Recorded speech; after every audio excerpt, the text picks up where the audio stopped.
He was. They let that one bounce through the back of the end zone, and they'll take over at the 25. The Rebels offense will take the field first. Guys, it's been a long season. These two squads have had their fair share of battles, but today, David, they have a chance to end the season with a W. And it's a little bit old school, right? With the bowl system, not as much to play for, but you get to put that uniform on again. And it should mean something. You have the ball pump, you get to have some fun in a different city, Jesse. Now you can go out and take this game. And it's another opportunity just to finish the season, right? To go out with a win. Both of these teams have taken this bowl game seriously. They've prepared. They feel like they're both ready to go. Winning this game is important to build momentum for next year, and also you want to send the seniors out with a W. Dropping back, it's Simmons. Right on the money to the outside. He dragged the toe and how about the ball placement? Only the receiver could get it. You know, you think back on the Jackson Dart era at Ole Miss, the best three-year run in more than 50 years. Now Austin Simmons steps in, full of potential, Jesse, to lead the Rebels to further. Quarterbacks have been so well given in recent years. You can even go ahead of Jackson Dart back to Matt Corral and what he was doing in that offense. So now the lefty takes over. This dude's got a lot of talent. He can make every single throw on the field. Lane Kiffin's playbook is completely at this guy's disposal. And because of that, you know there are going to be a lot of big plays for him.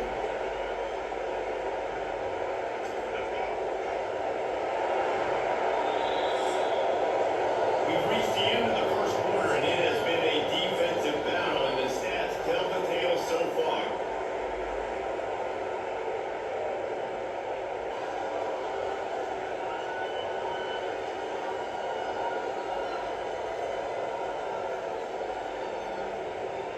Let's see if the offenses can find a little rhythm here in the second.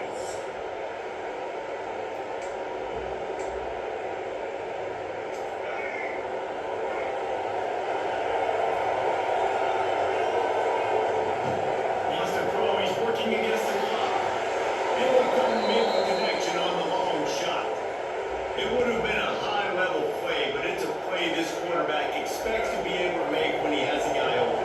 And these quarterbacks start practicing doing 7-on-7 and having quarterback coaches when they're like 7 years old, 8, 9 years old now. So even when they don't have wide open wide receivers, you still expect them to put that ball in there and make it happen. The Rebels getting set on 1st and 10. Release to the back. And the physical play there forces the incompletion on 1st down. Behind the chain. On 2nd and long. The option look. And he didn't get the pitch off, and he paid the price. Phenomenal job by the defense that time, shutting down the option play. They knew they were going to see this in this game, and all week long in practice, they really focused on this assignment football, making sure the dive, the clear, the pitch, all taken away. Nowhere to go with the football that time. Offensively, the defense coming up with a huge negative play. They'll try to get something out of this drive and kick the field goal here on 4th down. Kick is short, and he's going to try to make something happen. So the Arkansas Razorbacks offense has its first opportunity of the day. Guys, it's been a long season. These two squads have had their fair share of battles, but today, David, they have a chance to end the season with a W. And it's a little bit old school, right? With the bowl system, not as much to play for, but you get to put that uniform on again. And it should mean something. You had the ball pump, you can have some fun. Now you can go out and take this game. And it's another opportunity just to finish the season, right? To go out with a win. Both of these teams have taken this bowl game seriously. They've prepared. They feel like they're both ready to go. Winning this game is important to build momentum for next year, and also you want to send the seniors out with a win. First half in the books. Time now to join Kevin Connors in our halftime update. All right, guys, a delightful first 2 quarters of football there today in Vegas. And talk about a good competitive game so far. Not saying this has been the best first half we've seen in the history of these two programs, but they've matched each other's intensity, and the result has been a very evenly played game. Fascinating to see how the rest of this one plays out. And with that, let's send it back to the fellas inside Allegiant Stadium. All right, they're about ready to get things cranked back up here. And the Rebels will kick it away first, and we'll start the second half.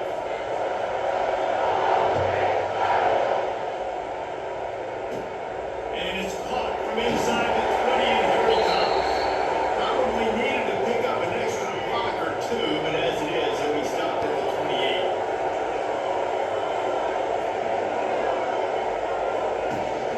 First play from scrimmage here in the second half, and then kick it on the ground. Hard-nosed, determined effort to work its way up to the 35-yard line. Coaches always harp about staying ahead of the chains, and when you can run with that type of efficiency on first down, man, you are doing just that.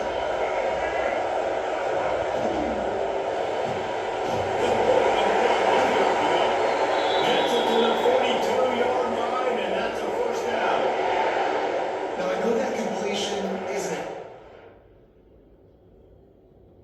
it's not a deep play deep down the field, but how about the strong hands by that receiver making that catch? He made that look pretty routine. He had that DB draped all over him and still was able to help this offense get lots of yards. He finds a dead spot in the middle. He makes the stop at the 48. That'll be enough for a first down and a pickup of 10. Now you put those slot receivers in there, and here's why you do it. You back them off the football a lot of times, but who's guarding? A lot of times those are linebackers, those are safeties. You get those good matchups where you can feature one of your speedsters, and a lot of times good things go. As Junior making his presence felt and making the stop after a short gain. Now on second down. Looking to fire. It falls incomplete, and that'll be the final play of the period. 3 periods in the books, and it'll be an understatement to say defense has carried the day. 0-0 as we take a look at the stats.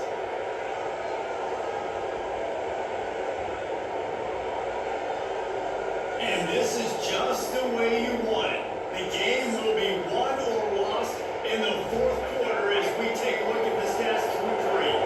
With the break, they had a little extra time to dial something up for this third down play. A quick completion to the left, looking for the first down. And they'll stop him about 5 yards short of the first. And the Razorbacks will send out the punt unit. They ought to be able to use this first punt to pin them deep. Punt goes out of bounds, and a really nice job as they stick them deep in their own end. They'll mark it around the 10. They'll snap it from the 10 for the first play of this drive.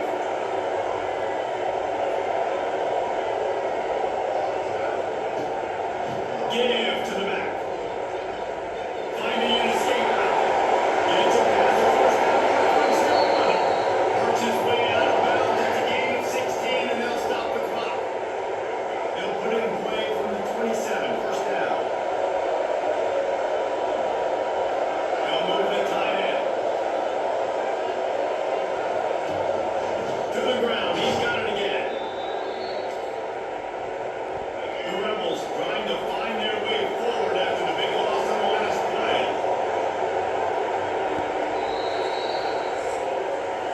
Well, guys, let's play some more. Headed to overtime. And this just feels right. Both of these teams going back and forth. So, of course, David, this thing needs to get decided in OT. Let's see who's better. Short amount of time to do it. A couple possessions probably, maybe one possession each. Who's the better team? All right, guys, so here we go in overtime, and just to refresh everyone's memory, alternating possessions starting on the opponent's 25. And it's so nice to be on defense first, to set the tone, to understand what you need. Try to hold them to a field goal. The offense knows they can do their job to go out and get a win. Just 2 possessions, Paul. We're like, you got to be at your best. Yeah, and I love the new rules, too, because in the third overtime possession, it goes to alternating 2-point plays, back and forth. Who's got anything left in the tank here in OT? See what they dial up on first and 10. Tight end now